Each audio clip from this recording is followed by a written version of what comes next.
শান্তর কথাই বলছিলেন, কারণ প্রথম দিনটার যদি কথা বলি, শান্তময় একটা দিন ছিল।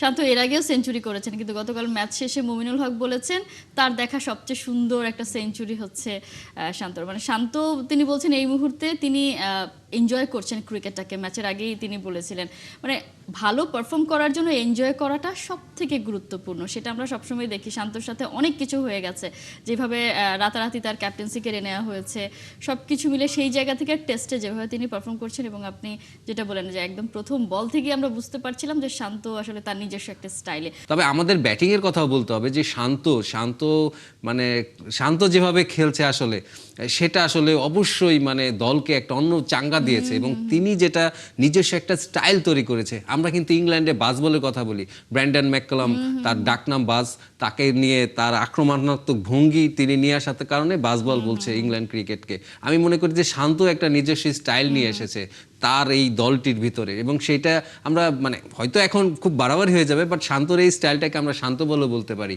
যে তিনি যেভাবে আক্রমণাত্মক খেলছেন এবং প্রত্যেকটা বল আপনি শুরু থেকেই যদি দেখেন তিনি কাভার ড্রাইভ খেলেছেন।